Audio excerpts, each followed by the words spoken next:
Hello, everyone. My name is Kirk Bachman, and welcome back to The Ultimate Dish. Today, we are thrilled, and he's right down the road, to welcome Chef Byron Gomez, the executive chef and head of BRUTØ, Denver's Michelin-starred and green restaurant that's redefining what fine dining can be.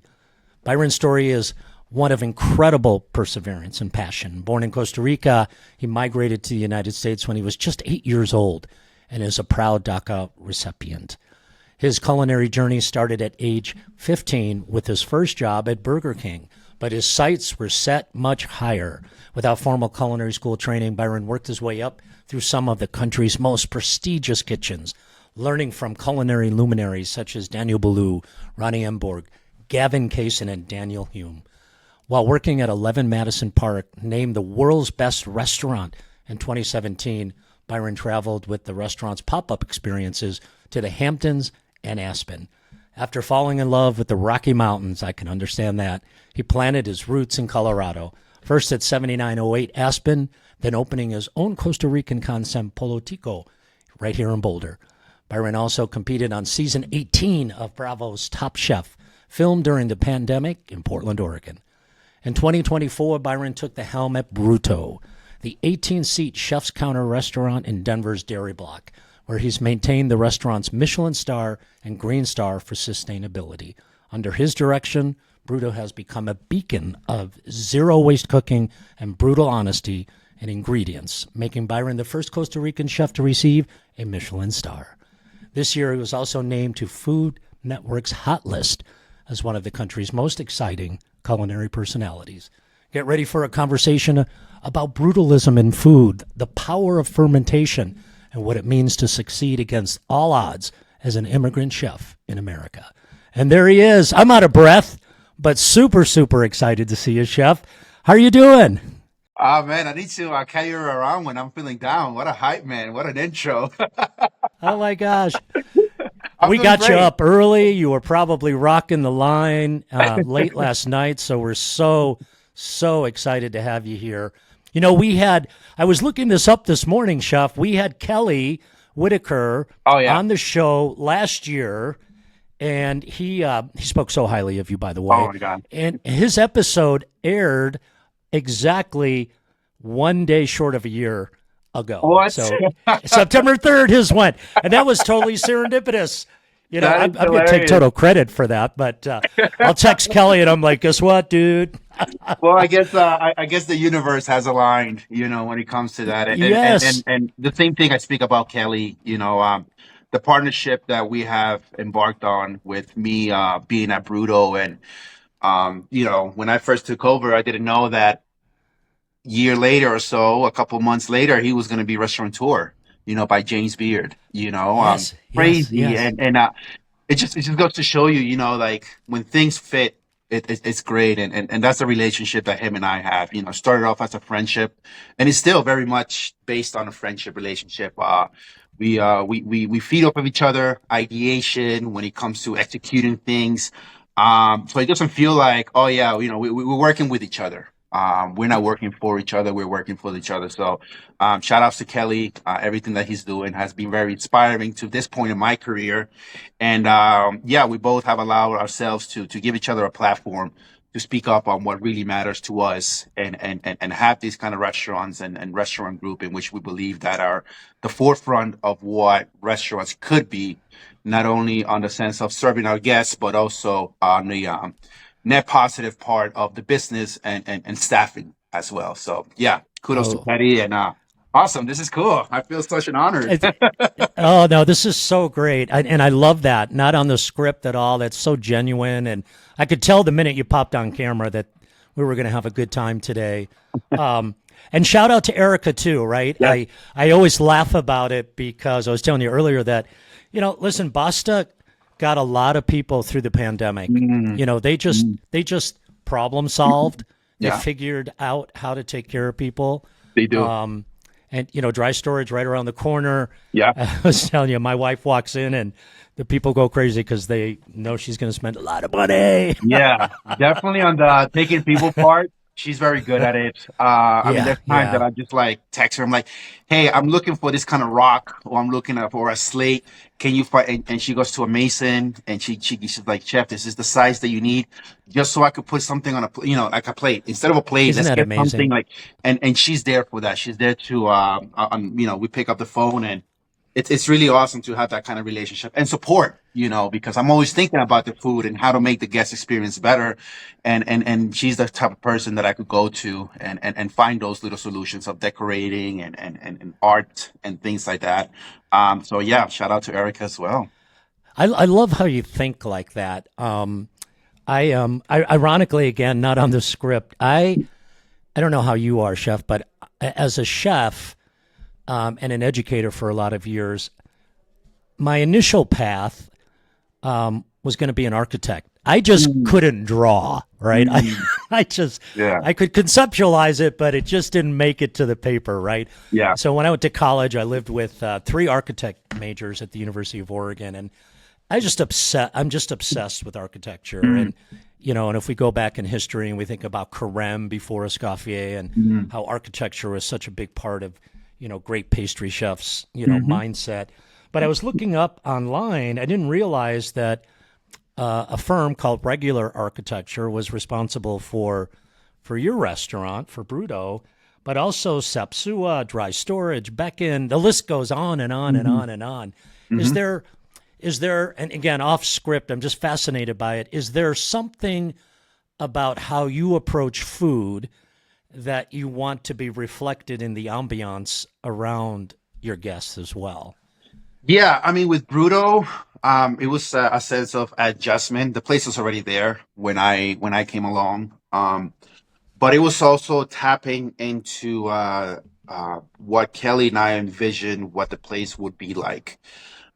What is brutalism? What is a brutalist approach to this space? Something as raw, primitive cooking with fire. That is the heart and the engine of that. If you go to our space, we don't have gas stoves, we don't have fryers, we don't have, rational ovens. We don't have none of that stuff. It literally everything comes out of the hearth oven. So if you look at our experience with 11 courses, at this point, this menu is going to be 10 courses. You ask yourself, like, how do they do all this? Is there another prep kitchen elsewhere? So it starts with that, and taking those elements of that stone, the stone finish to the hearth oven. So it's very rough, it's concrete, very rough. So when I started seeing all those things, I started working with a local potter named Kazu. His shop is called Kazu Oba, and I went to Red Rocks and I saw a concert, and I went a couple of days later and I spent a few Sundays with Kazu ideating this bowl, and I told him I want a bowl that is like and not any other bowl. He was like, okay, what do you mean? I was like, I want to stand in sideways.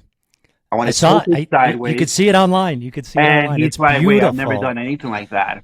And that to me is the concrete brutalism of building the guest experience. And that Yeah. came inspired by nature, by my surroundings, by Red Rock, something so iconic.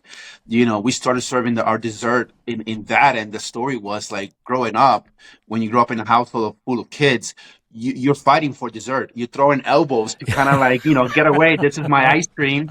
So that's how I felt at Red Rocks. It was an amphitheater where it was kind of designed for everybody, but I felt it such a personal thing that I was like, I feel like Yeah. I was the only one there. One of the first concerts that I went to, one of my childhood kind of inspiration idols was Nas, the rapper Nas, Yeah. Yeah. Yeah. and Nas was playing with the Colorado Symphony.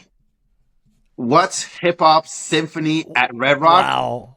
It was Wow. like an out of body experience type of thing, and that's what I wanted to express with Brutal and making this one bowl, but also how do we, at the concrete level, how do we make guests feel like you are getting a Michelin experience, which Michelin is new to Colorado, but we don't want to feel stuffy.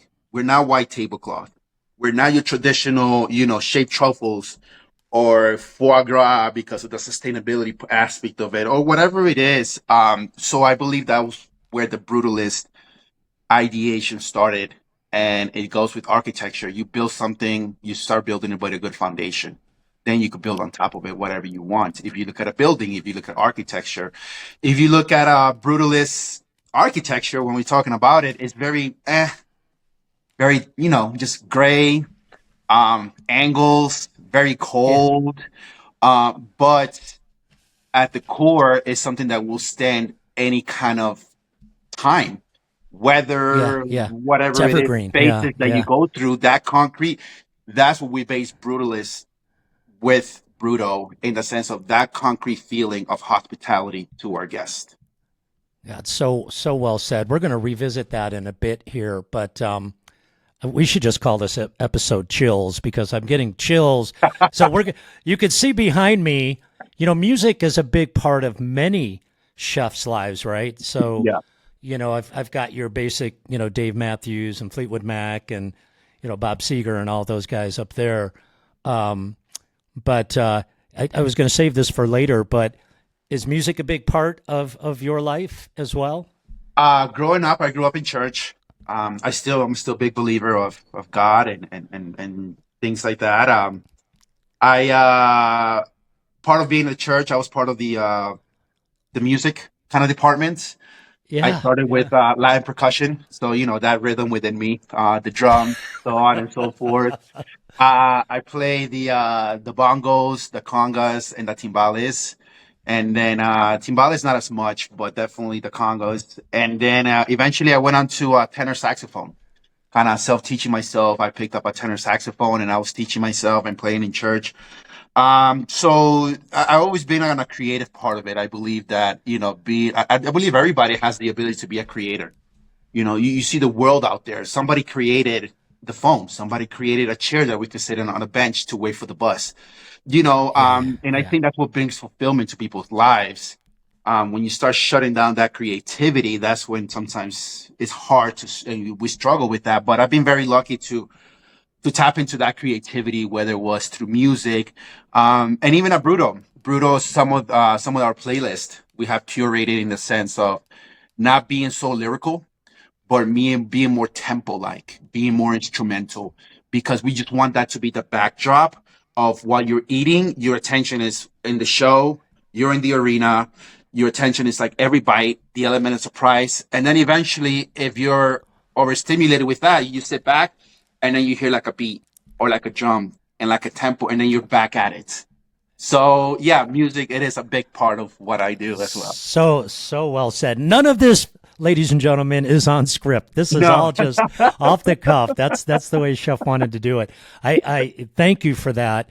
Yeah, I told you that I dined at Brutö before you arrived, and what I remember the bison, I remember the scallops, Hmm. and I remember the curried ice cream, which I had never had before in my life. So I don't really remember the music. I Yeah. guess thumbs up, right? It was all about the food for me. I do have to tell you a really quick story.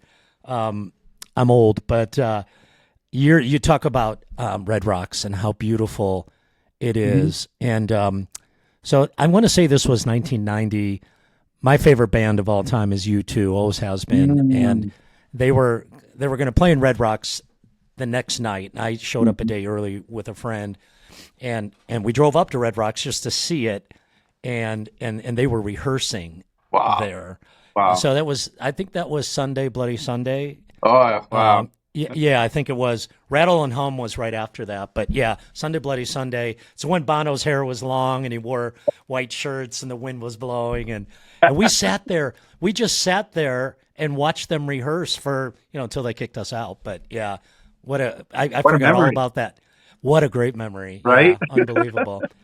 Hey, I do have to send a shout out. We talked about it earlier. So, Ethan is working with you guys over at Brutö, and we're not going to grade him today, but I just want to say thank you for recognizing, some of our students, and they get really excited about certain places. Yeah. All of Kelly's restaurants, Yeah. Bobby Stuckey's restaurants and such, and we have really deep conversations with people about that sort of a commitment, Yeah. and so more than anything, not to call Ethan out, thank you for giving Ethan a shot. Yeah. I mean, this year, when we're going through a big transition at BRUTØ right now, and kind of how we're again, it's just like the ball never stops rolling. It's just like, okay, what else can we do? What else can we do?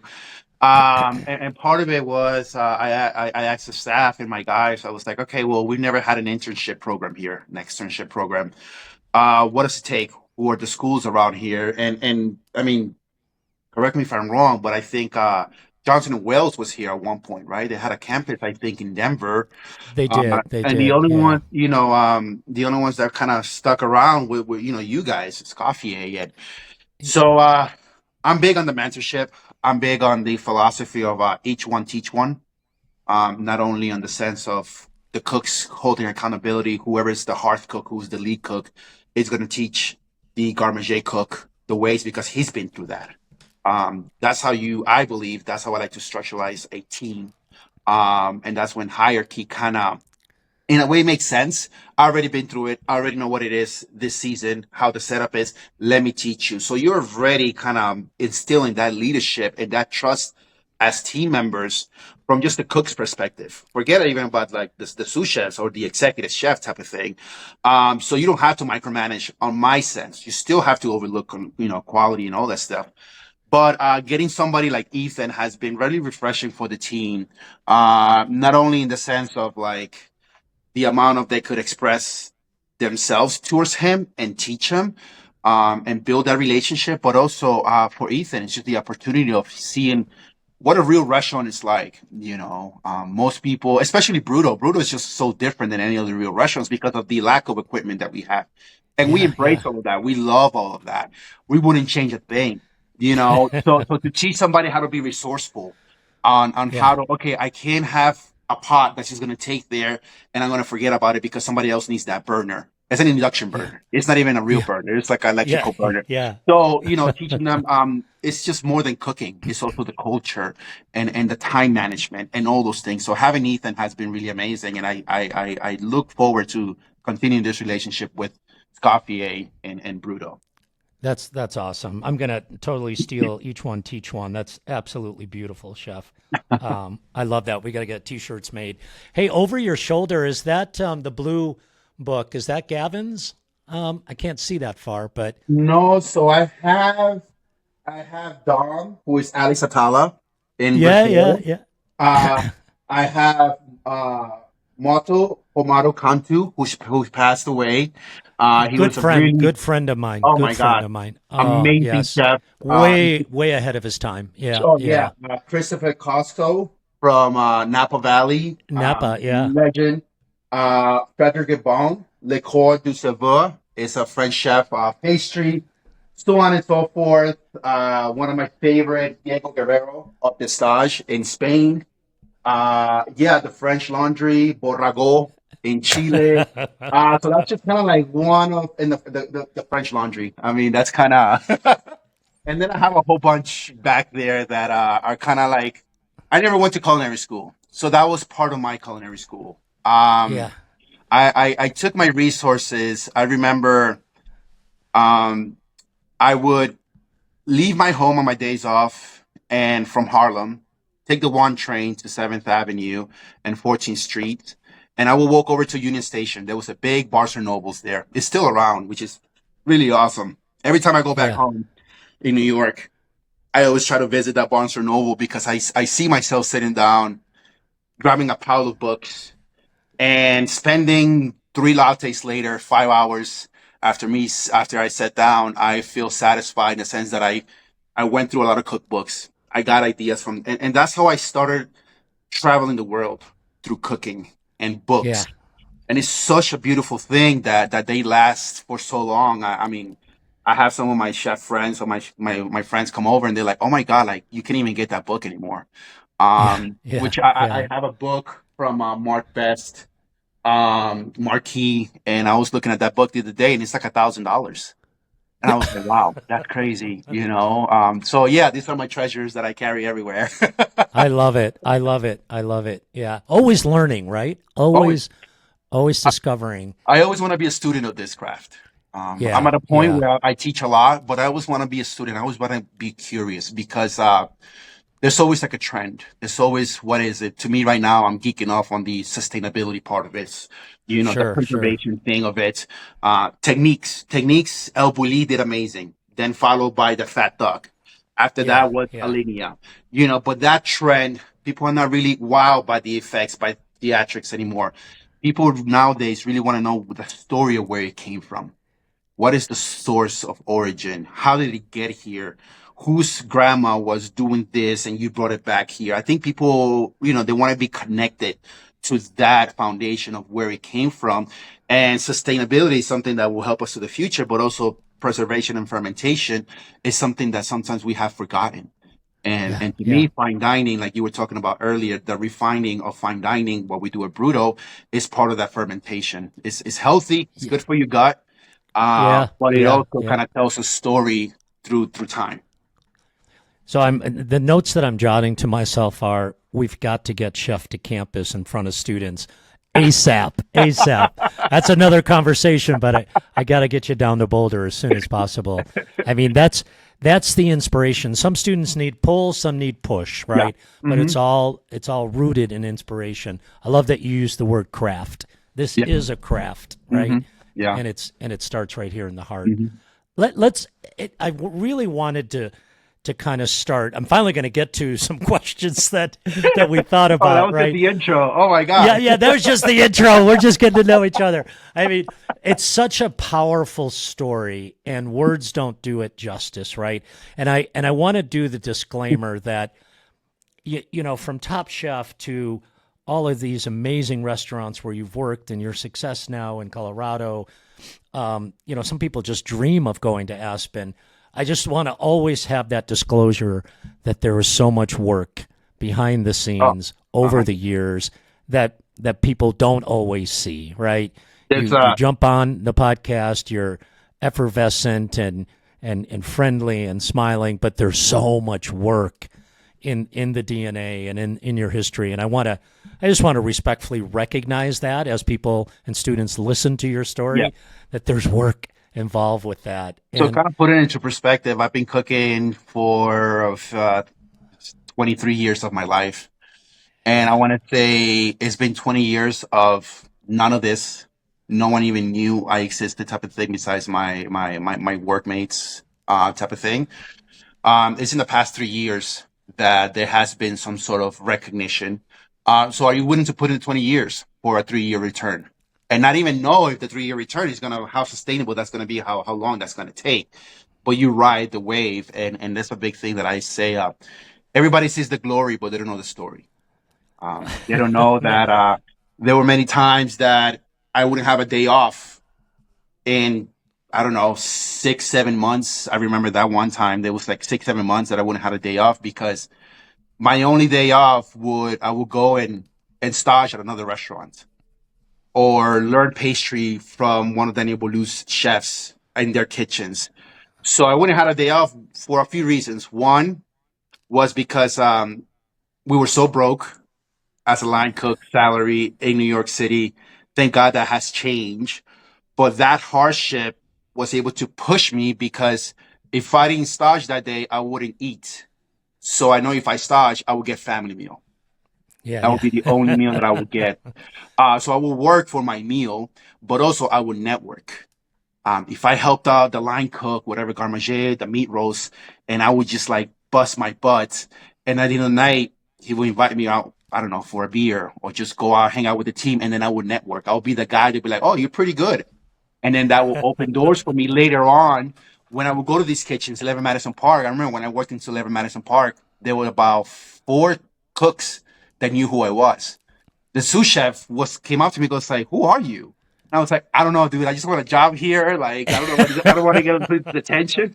But that just helps you. That work. So, yeah, like I was saying, everybody sees the glory, but they don't know the story. They don't know that I will go hungry. They don't know that I wouldn't have a day off. But those 20 years, I will never change because it has given me a platform now where I'm able to have the opportunity, the privilege to influence other people and have these kind of outlets like you guys have provided.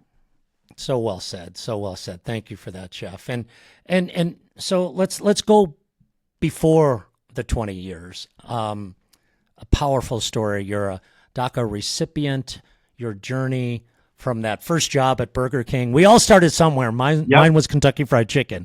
You know, Awesome. my father's a master pastry chef, but he believed it was important for me to work for others, right? Yeah. Hmm. So, in high school it was Kentucky Fried Chicken and Pizza Hut, and Yeah. then, then I was able to withstand my dad's kitchen. But but being the first Costa Rican chef Hmm.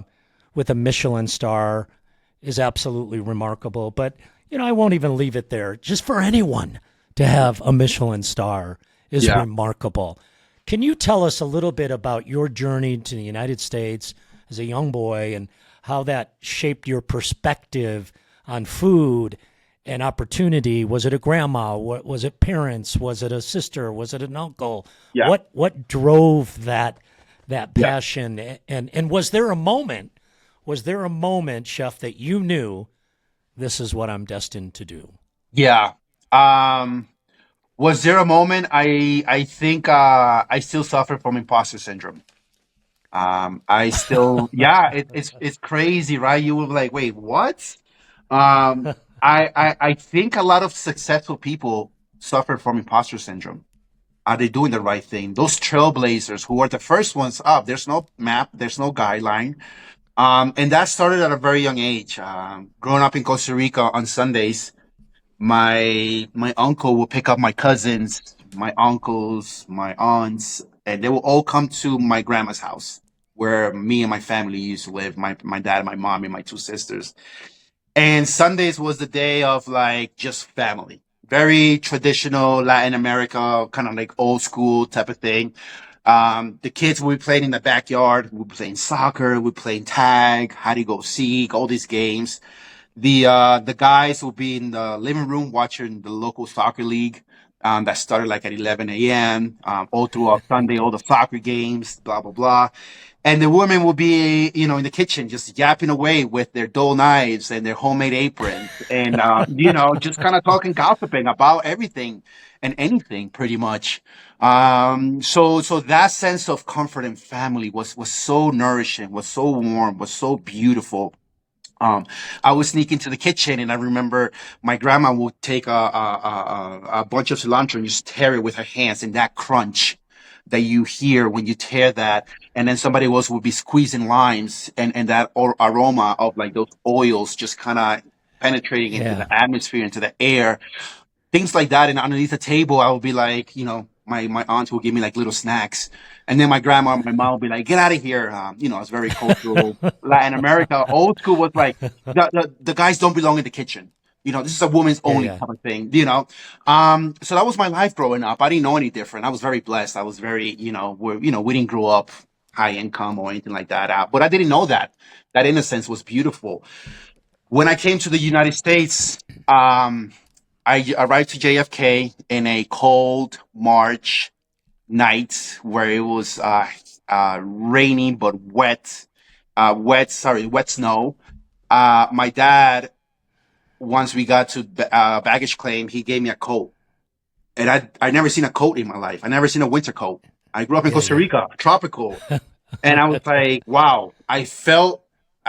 Metaphorically speaking, I felt how heavy it was, and that's when this heavy lift of what my life was going to be here in the US was metaphorically being like, here you go. You have no other option. Either you warm yourself up and fight, or you kind of get it left behind type of situation. The doors open to go to the car, and it was this bone chilling wind of slushy rain. And I was like, really rude awakening to what my Sundays were like in Costa Rica. There was no more Sundays. It was just my parents at that time.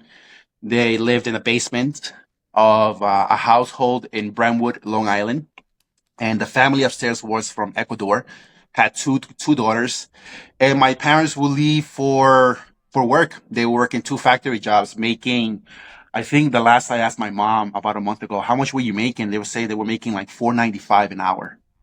$4.95 an hour, and they were working two factory jobs, so two 8-hour shifts. And some people be like, "Oh my God, like that's so irresponsible for parents," but they had no choice.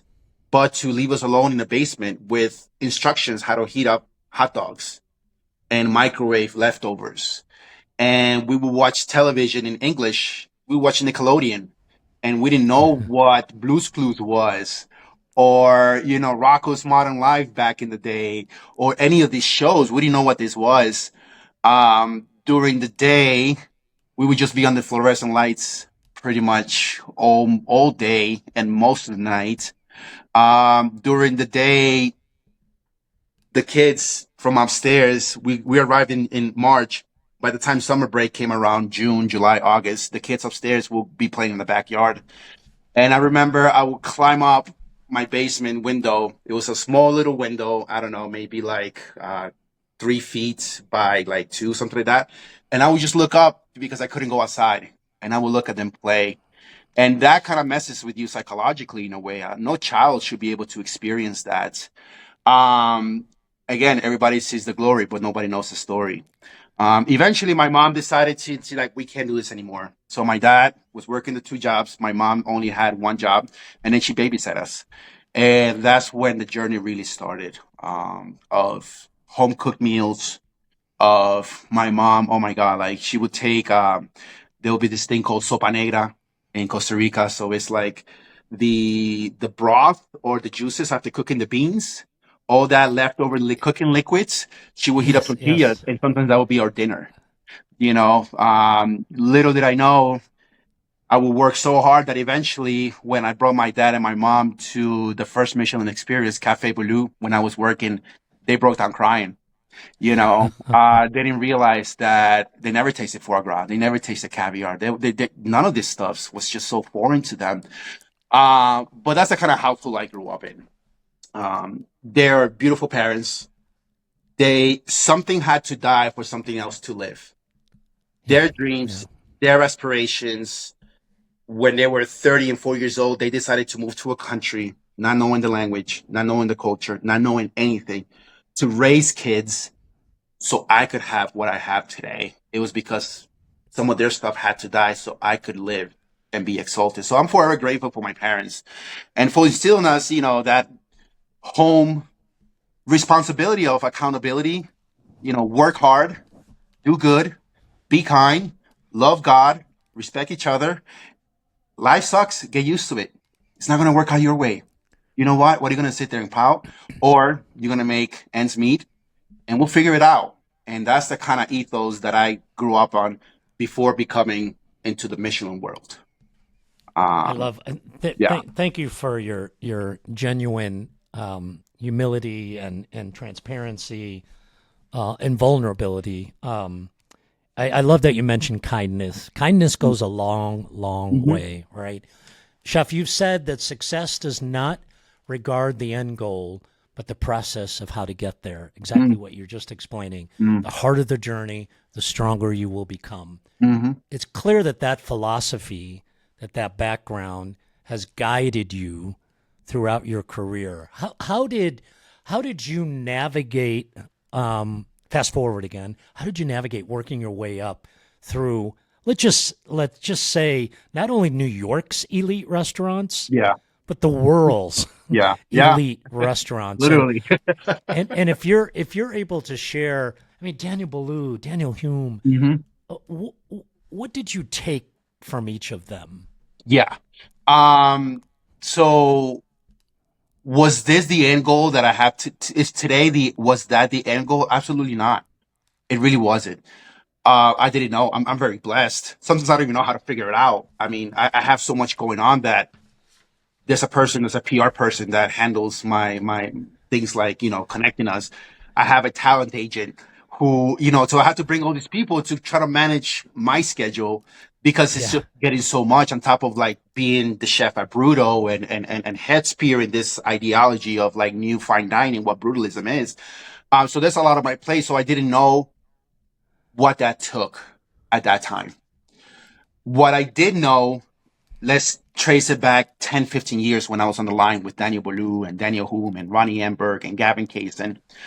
It was that I just wanted to be 1 degree better today than I was yesterday. Take it a day at a time. There's this philosophy in in the Japanese culture called Kaizen. Kaizen ideology is so core to everything that I do because it has to be intentional and we just have to get better 1% each day. So when I was a cook, let's say I was on the entremetier station and I had to cut chives. Okay, well, is my knife sharp? Tomorrow will be sharper. Are my knife cuts on point? Tomorrow they'll be better. Is my timing lesson from 2 days ago, from 3 days ago? Yes. So giving myself those little challenges, setting up those systems was so important to the development of who I am now. Unfortunately, us as humans, we focus on the goal. That's when I say the journey, because the journey is going to get you to that goal. Metaphor, no, let's say literally. Here in Colorado, we go climb up a mountain, right? When we get to the top, to the finish line, to the 14er, and we have our cardboard sign, I climb, Mount Evans 14er, you know, that is rented space. You could only be on the top for this amount of time because the weather, because Sure, it's sure. getting dark. You have to come back down because it's getting cold. You're exposed to the elements. But what took the longest was that morning hike to get to that mid-afternoon peak. Yeah, yeah. Those hours we don't consider. That's where the improvement is. That's where a lot of the mental push is. A lot of the physical straining is. A lot of like thinking about, I need to hydrate. I need to stop and eat. I need to, but we're focused on the goal. But the goal is so short lived that we have it backwards. That's why we got to enjoy the journey. We got to enjoy the valleys. We got to enjoy the mountain climbing because the top, not everybody's going to be at the top at all times. And you have to put in the work. You have to train for it. You have to work in the long hours. And again, I was doing all this just so I could be better, just so that person who was behind me doesn't take my position, just so I could move on to the next position. I would go into a kitchen and there was always in every kitchen, there's always the strongest cook. There's always the cook that has been there the longest, that knows the most, that could execute better. I always gave myself a goal. Within 6 months to 12 months, I want to take your job. I'm here to take your job. There's a purpose that I'm here. I'm not here just for a paycheck or just to see what the trend is. I'm here to invest in my future. Whatever the future is, I don't have control over that. I have control how I present my attitude today. Tomorrow, we'll figure that out. I had a bad service. Man, that sucked. I went out with my buddies. How can I make it better? Hey, I'm vulnerable. I'm lacking in this. Can you help me out in this? Cool. Tomorrow, another day. New Let's day. go. Yeah, yeah. Great advice. Great advice. Chef, being a DACA recipient in such a, let's say, high profile industry that we live in, there's unique challenges and opportunities. What would you want people to most understand about the contributions that immigrants can make to America's food landscape, much like you have? Excellent. So this is the question that during turmoil. So nowadays, You're all right, chopping on this one. Okay. let's just let's just clearly state that I am 100% not in agreement with illegal immigration. I am all in support with legal immigration. My country, Costa Rica, hasn't been with this battle with Nicaragua, Panama, now Colombia for decades. Yeah. Costa Yeah. Ricans don't want illegal immigrants to take advantage of everything the government's supposed to help the citizens of that country to be taken advantage, whether it's crime, whether it's benefits, whether it is because it's less for the people that actually need it and belong there. Hmm. I find myself in defense of both sides. Um, when DACA was presented to me at the age of, in 2015, I decided to take it because I had no other outlet. I was going into I was going into the workforce, and I've been here as a young kid. I was here as a teenager. I graduated high school. I was entering the workforce, yet I didn't have a license, which hindered me from getting a bank account, which hindered me from establishing credit, which hindered me from possibly buying a house, or I was already kind of like those steps hinder me just from not having a social security number. When DACA came around, um, I jumped on it. I gave it a 2 year kind of study and research. I saw them with my friends be like, all right, you go first because I don't know if this is going to be an entrapment or some sort of trap that they know all the information and they're going to get us and then they're going to deport us. That's the kind of mentality, survival Sure, mentality that you sure, grew up sure. in this immigrant communities because of persecution, because deep down, we're not doing the right thing. We didn't enter here the right way, but I didn't know that. Then I took advantage of those programs. I took advantage of all that. And then eventually I'm realizing this is not sustainable. Every 2 years, we need to renew our permit. Fast forward 10 years, 12 years, how DACA has been around. We are the product of that system. We are the chefs that here in the United States, I could be said, yeah, you're the first Costa Rican chef that has a Michelin-starred through BRUTØ. I wasn't offered that in Costa Rica. I was offered that here in the United States, the land of opportunity. Many friends of mine who are DACA recipients are doctors, are lawyers, who are curing, who are facing, the law, representing people here in the United States. So now what we're saying is like, I think we deserve to be integrated into this community. We don't want to be here. No, there's no illegal immigrant that wants to be here illegally. There really isn't. And our industry, the service industry, the hospitality industry is getting hit a lot. Yeah, yeah. So should there be better reforms? Should there be better systems? Should there be better ways? Should they honor people who have paid their dues, who have paid their taxes, who have no criminal record, who are contributing to the society? I think we want those people. I don't want a rude and bad guest in my dining room. I will tolerate it, and I will tell them, hey, you need to behave. Hey, can you tone it down? Hey, don't do this. Eventually, I'm going to be like, get out. So I think that's where we're at right now, politically speaking, as much as I don't like to talk about this. But what I'm glad that's happening is that finally things have been getting swept under the rug for so many decades about this whole immigration system. We know it, we just turn the eye. Well, we need that force because, yeah, we're going to pay them a lot, but we don't need that. We need that force because otherwise we can't get the. Now, some things have walked into the room. The light has been turned on. It has shone a light to this issue. And I really have faith that things are going to work out for the better, or things are going to be, they're going to have a resolution. Whether that favors one person or the other person, I don't know. But finally, we're talking about it as a nation, which we haven't talked about it as a nation together. Finally, we're doing things together, even though we disagree, even though media and things kind of play out things differently. I myself, I'm a DACA recipient who came here legally with a visa, overstayed my visa, want to be integrated into this community, yet I don't feel persecuted in today's America. We employ Americans, pay by taxes, no criminal record, contribute to the society, yet I don't feel persecuted. I could walk around the streets and people know me. People know because of my platform, my social media, notoriety, whatever. They know where I'm at. If these agencies really want to come and get me, they know where I'm at. They know what I'm doing. They know where I live. They know where I work. Yet I don't have that fear because I'm trying to do things the right way. So I'm trying to educate people and say, educate yourselves what DACA is. We're not all bad. The nets have been casted. They're reeling all the fish. And I strongly believe we're going to start sorting things out. Once we start sorting things out, then we get rid of the bad catch, and then we just keep the good ones. And we're finally having these conversations.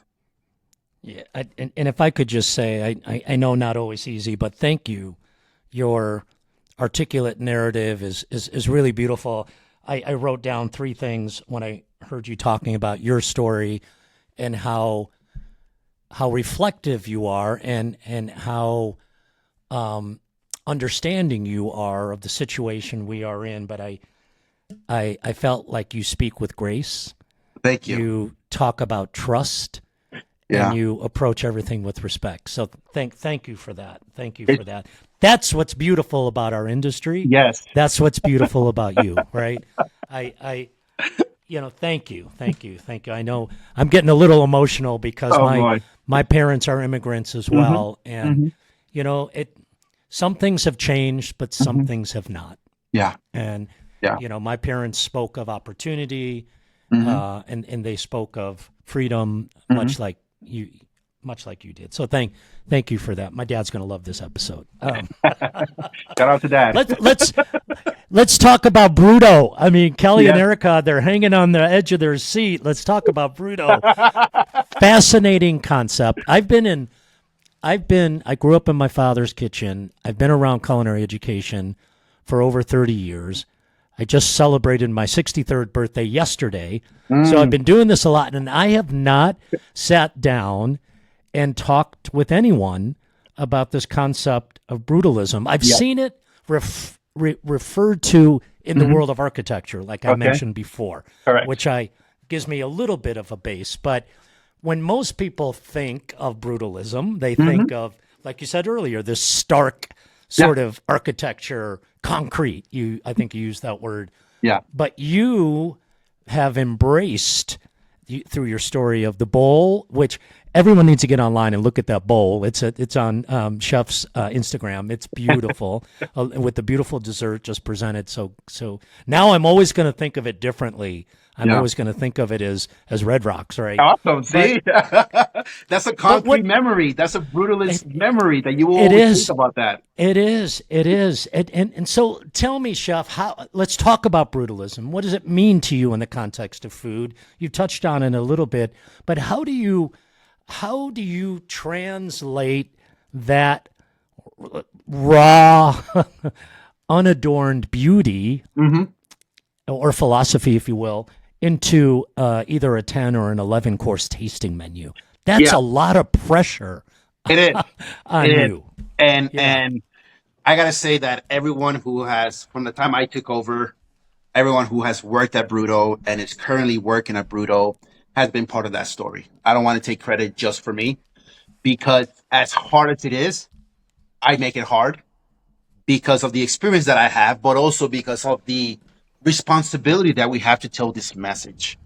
The responsibility that we have as cooks to inspire others, to inspire the other generation. Otherwise, what is going to be our legacy left behind? How is this restaurant going to be remembered at?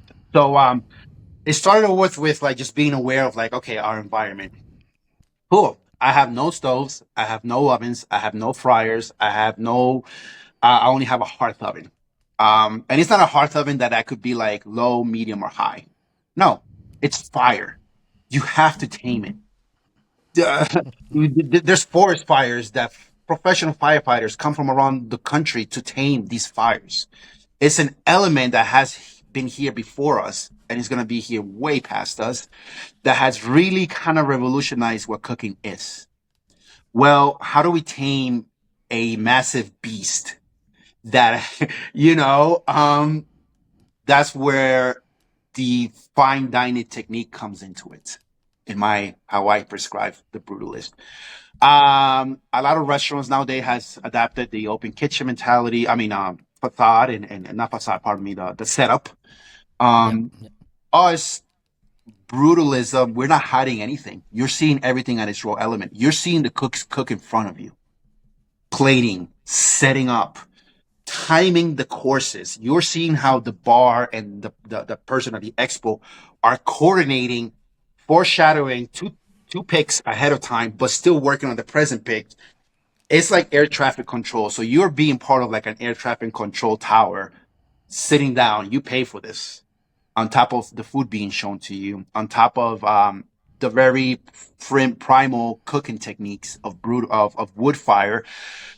So all of that is part of the fine dining. People believe. I believe that people are not doubting or are not being stingy when it comes to an experience, especially today's diners, whether it's the younger crowd. They want an experience. They want to know the why. They want to feel different. They just don't want to go to a restaurant and they want to feel those things. So that's how we start ideating Bruto.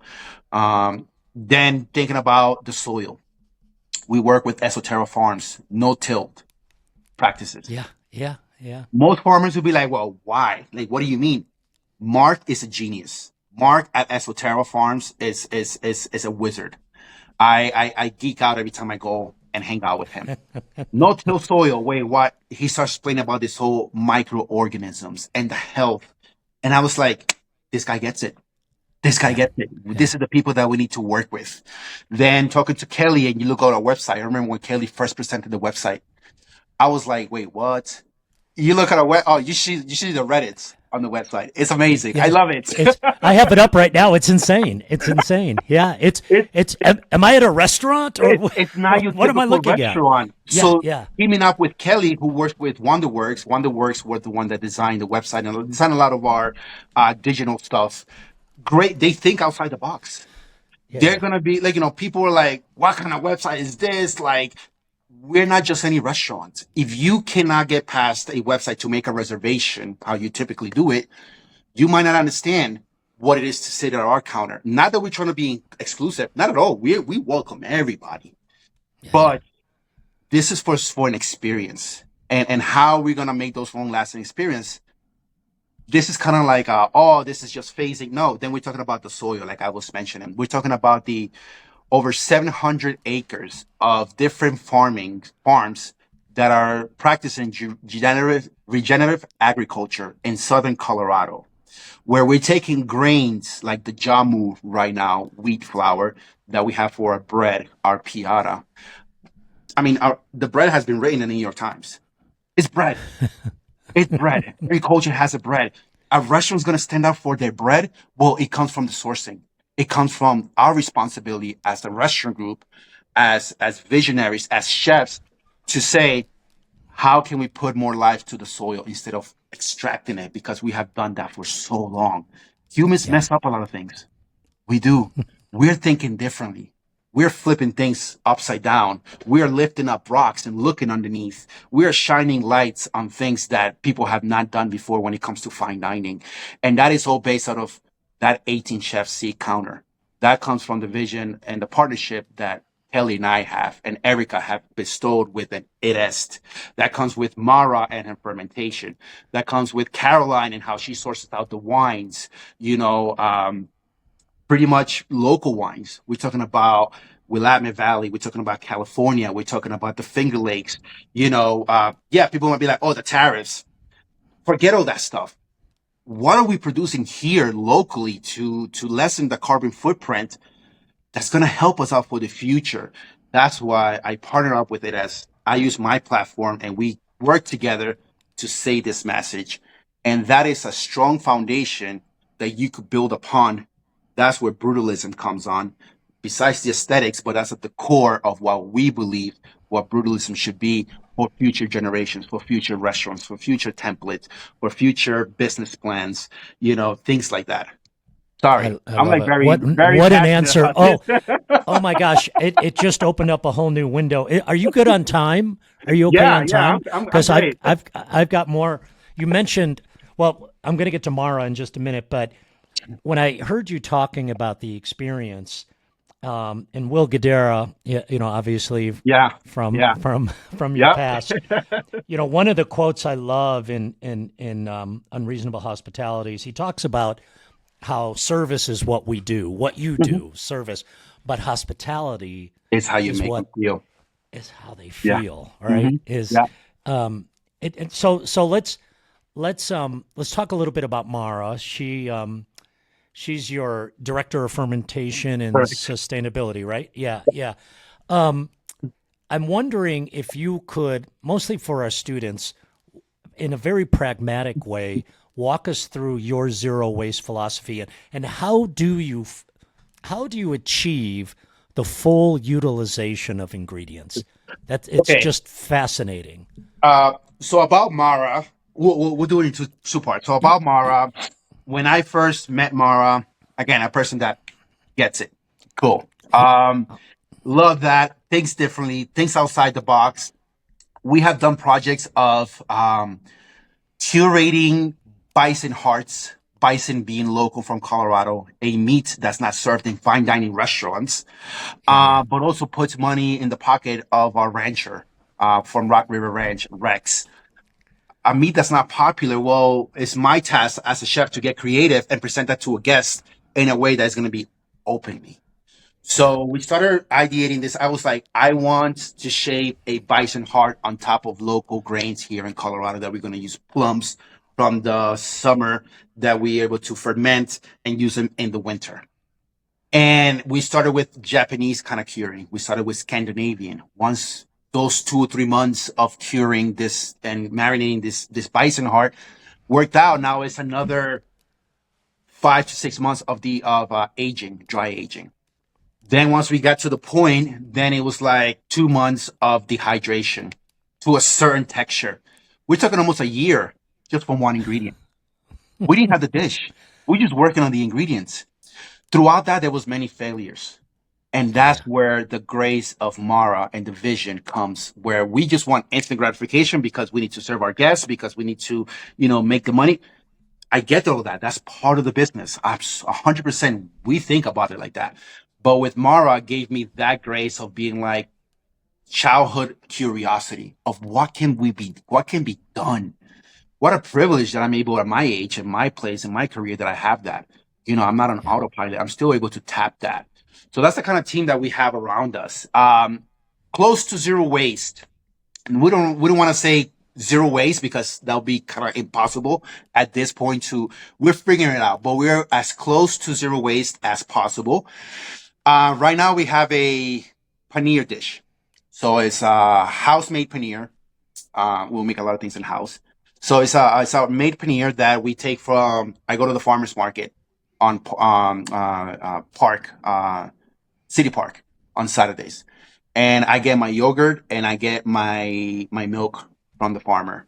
Bring it over in my wagon. Bring it over to BRUTØ, and then we cook the milk up to 200 degrees. Then we add our acidity, and then we strain it. We press it so we get paneer. The next day we cut it. That's for one of the courses. What do we do with 5 gallons of whey?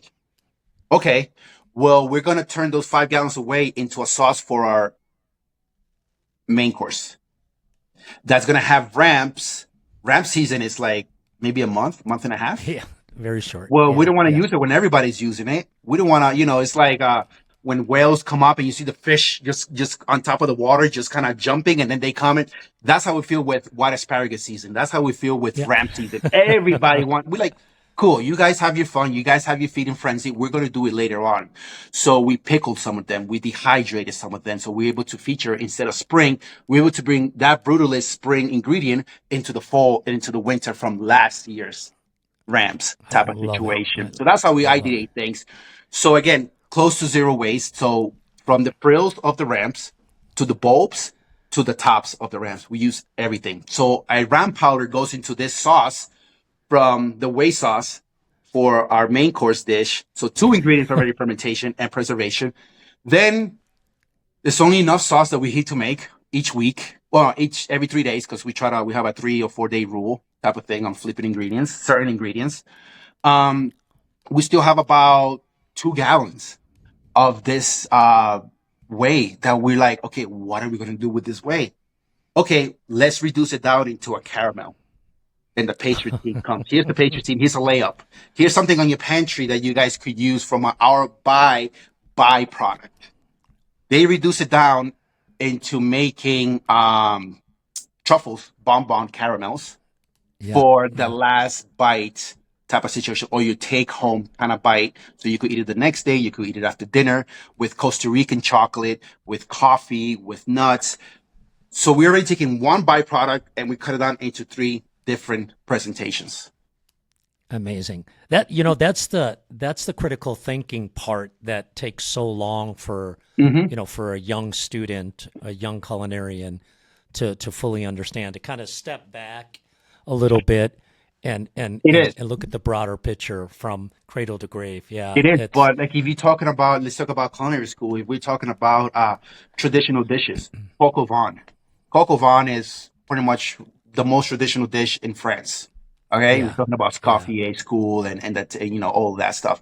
That was made from roosters that were so like old and had no life in them that they had to soak in wine that they couldn't sell that was almost turning into vinegar. So those enzymes would break down the protein, The tough make it meat. Yeah. Yeah. overcook it into a stew for hours with the root vegetables that you couldn't sell because the winter was harsh and you needed that to feed your family. That's a national dish. Coq au Yeah. vin, out Yeah. of Yeah. scarcity, out of your realization of things that are not fine dining, everything is fine dining. Food culture is fine dining. All these things. Why do we put so much value on certain things than others? Certain Yeah. cuisines, certain inspirations than others. Why is sometimes Southeast Asian cuisine, Indian or Chinese, or seem less valuable than European, Western European cuisines, African cuisine compared to or Costa Rican cuisine compared to we're all eating.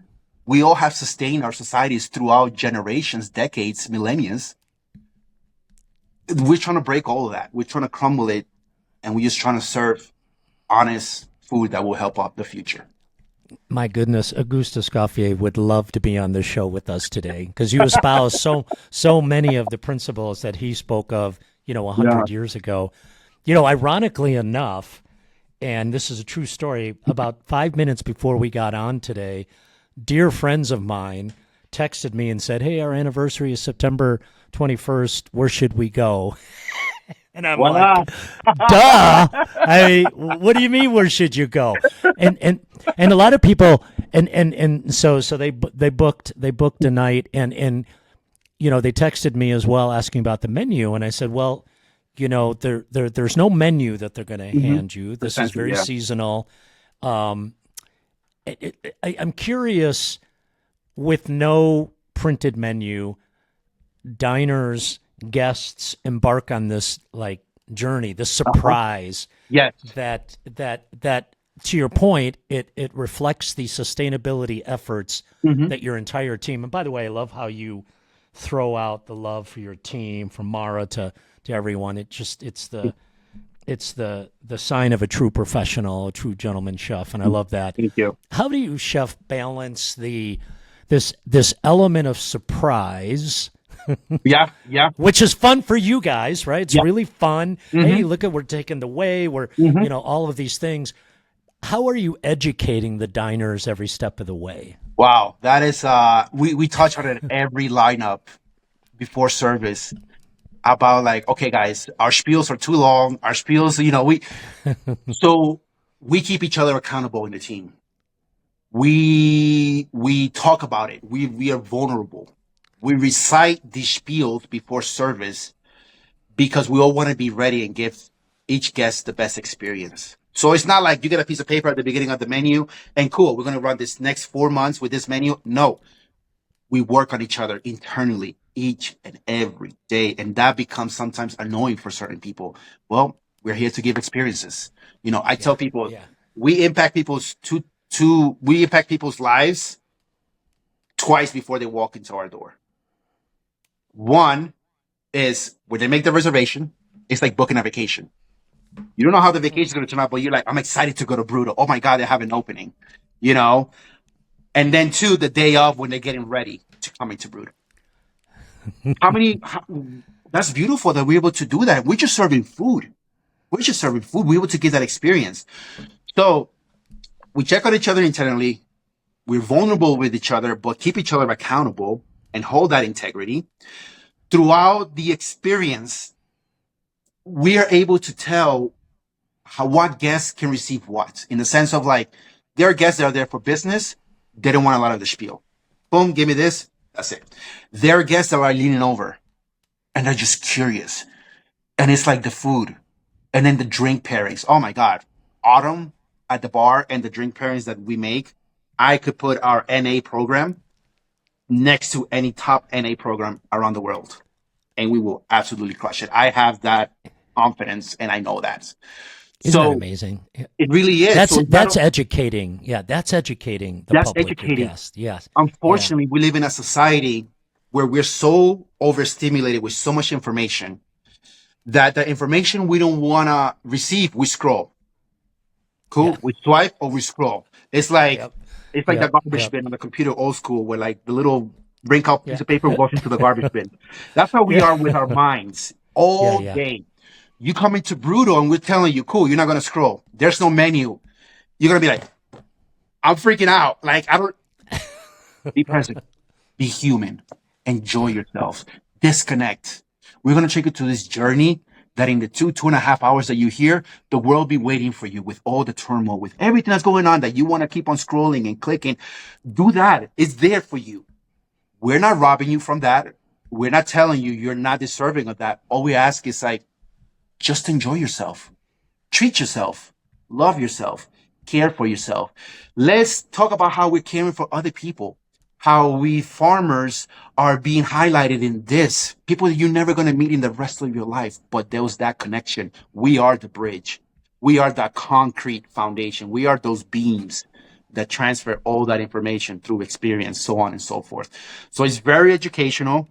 Um, we are kind of building a system or a program that we could educate other restaurants, other institutions, schools, bring them in, teach them fermentation, so on and so forth. So we are working on those things. I've only been there I'm coming up on 2 years. So it's been a lot of changes.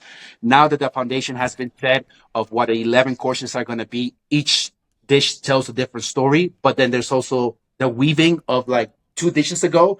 Here's the main character. Well, here's the sub character. All of that weaving in 11 presentations. Now we're thinking about like, how can we also bring our community more in so they don't feel like an outsider. I just love the excitement and enthusiasm around, the simple act of making a reservation and then experience. It's like going to Broadway for a show, right? It's a Just show. give yourself some grace for a couple of hours so that you can Yeah. experience it to the fullest.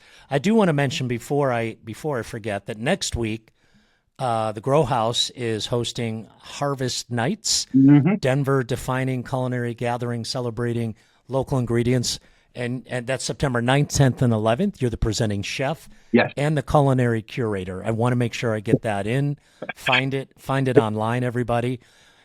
Chef, your media presence is quite understandable.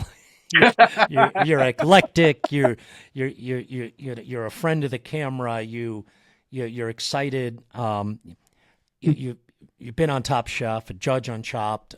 You're on Food Network's Hot List. I'm curious why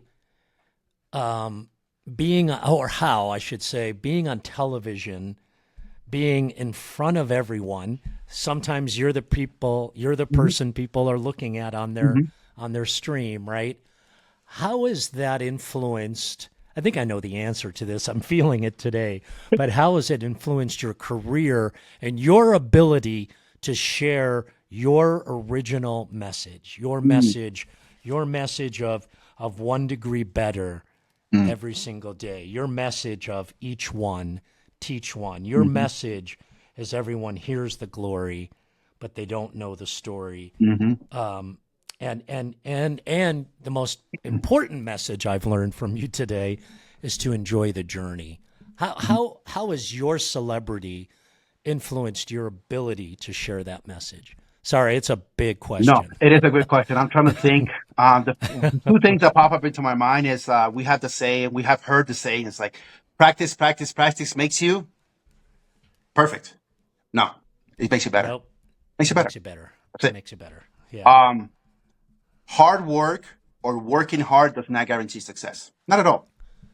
It doesn't. It gives you a better opportunity to be successful. Yeah. Having a job at BRUTØ with the media, with my TV personality, celebrity chef, whatever you want to call it, with the brandings, with the event activations, like being the culinary the culinary curator for Grow House. That's hard. Waking up early in the morning, and I have like 3 meetings before I have to even go to work today. That's hard. Not having a job, that's hard. Not having no job is hard as well. Yeah. Yeah. You choose your heart every day. I choose my heart every day. Um, you know, having this education of like, guys, here are the grains. Gluten-free stuff, the protein on these grains are amazing. So you don't have to worry about gluten-free stuff. Like you could eat it. Don't be afraid because they've been feeding you garbage. And I get why you're scared coming into Brut and you're like, I'm gluten-free. Don't be like, trust me, that's hard. Seeing how people are being affected by all this modifications on food and how big companies are doing all these things and people are not, that's hard too. I choose my heart. So each and every day I wake up choosing my heart. Um, I know I have a responsibility to tell my story. What a privilege. What a privilege. Besides social media where everybody, I'm working out or I'm running, most people don't care. Let's be honest. Most Yeah. people do not care. You know, Yeah. how many of I don't even know how many followers I have on. That sounds like so arrogant. I'm so sorry. I don't mean to. It's just like, how many of those people actually really care what I'm doing or actually are my friends? Not many, you know, but I still have responsibility to leave this place a better one than when I came in. I taking that response. I'm not Superman. I'm not. I have my flaws. The system, you could say the system is against me. I am fighting the system. I think that sounds like being alive. We figure out every day. Tomorrow will come with its own worries. I have a strong foundation and in the sense of like I'm coming up on 2 years sober.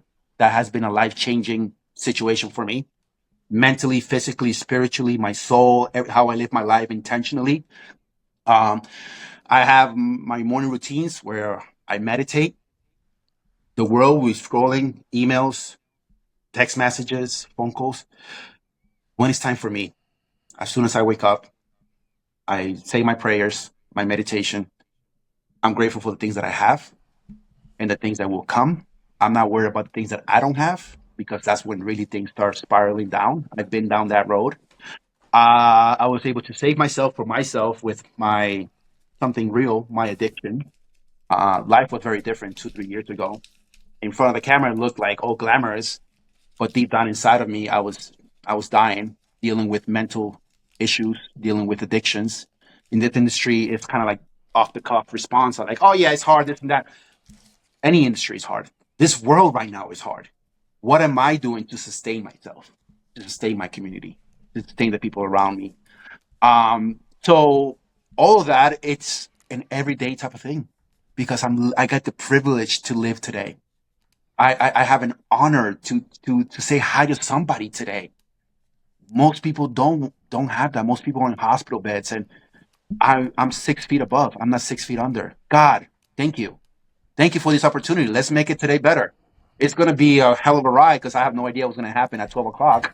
I have an agenda, but that's not up to me to control. I could control how I show up to live life. And I'm grateful to manage all these things. I have people on my team, people like the whole ITS team, people like the work of my personal brand. I myself put on my family, my true friends, my fiance. All those people are really there for me. I don't need those hundreds of thousands of followers on Instagram or thousand, I don't even know, whatever it is. I need to surround myself with people who are really caring for me and what I think and what I do. Can I just say from a very personal perspective, and my wife is going to be so excited tonight when I come home because, we have to, and when I say we, many of us have to hear your words once in a while, right? Because I'm as guilty as anyone of what's the We first thing all I are. do when I wake up? I don't stretch. Yeah. I may stretch for my phone, right? Yeah. What Hmm. happened overnight, that kind of Hmm. thing. And we do have to give ourselves grace. We have to enjoy the ride a little bit. So yeah, I just want to thank you Hmm. for that perspective, that Hmm. vulnerable perspective. It's not on the script, everyone. By the way, you have almost 50,000 followers on Instagram alone. Okay. Just Thank you. FYI, just so you know. Just so you know, okay?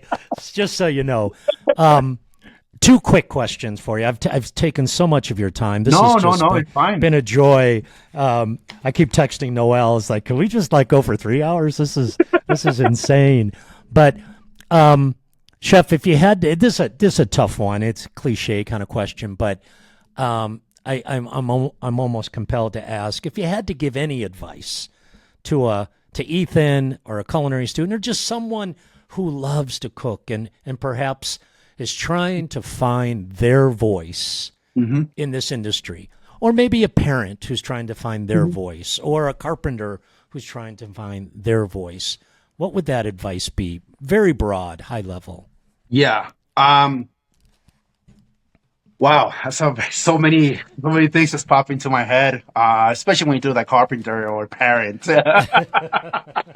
Because everything's tough, right? Everyone Yeah. carpenters, that's a craft, right? Yeah. To be somebody who does something for other people, that's a craft, right? I would say, let's start with ourselves. Not even like what we're trying to do for others. Give yourself grace. Just give yourself grace. Life is not asking you to have it all figured out. We are. Other people tell us we need to have it figured out by this age. We need to have this thing. We need to have this cabinet ready because the client is, yeah, I get those deadlines. But you're going to build better cabinets. If you keep on building these cabinets, you're going to build better ones next year. Yeah. 3 years Sure. from now, it's going to be totally different. 10 years from now, you're going to now not only be a cabinet builder, you're going to be a business owner. Now you're not. Yeah. Now you're going to miss building cabinets. Now you're going to be managing people.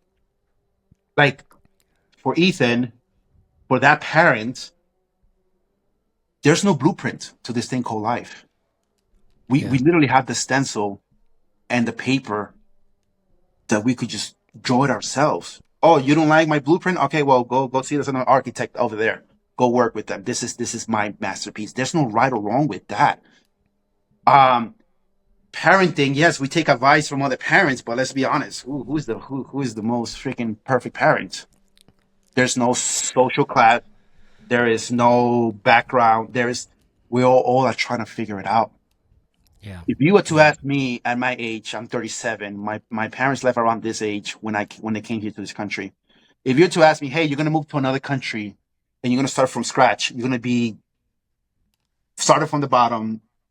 On top of that, you're gonna have a culture that you don't know. On top of that, you're gonna have a language that you don't know, and you need to survive, and you need to raise a family.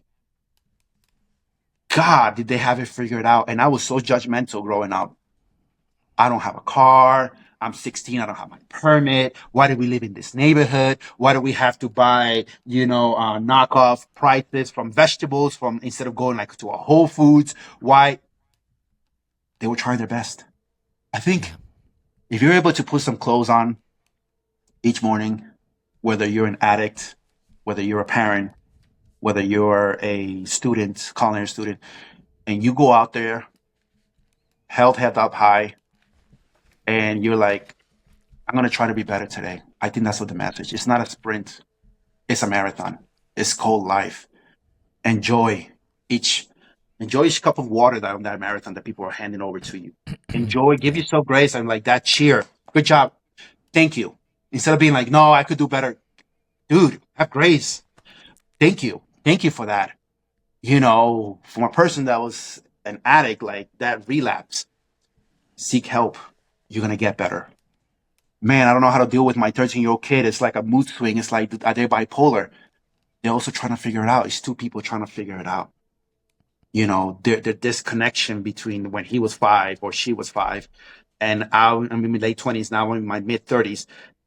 We evolve. I mean, they're already talking about we're gonna have some 90-degree weather, I think, this week, and there's gonna be snow in a month. Seasons change so drastically. Like, Especially in Colorado. yeah, like microclimate. We are so complex as humans Yeah. that we think we have to have figure it all out. Draw your own sketch your own blueprints, seek out your own paper. The tip of that pencil is up to how you want to be, whatever color you want it to be.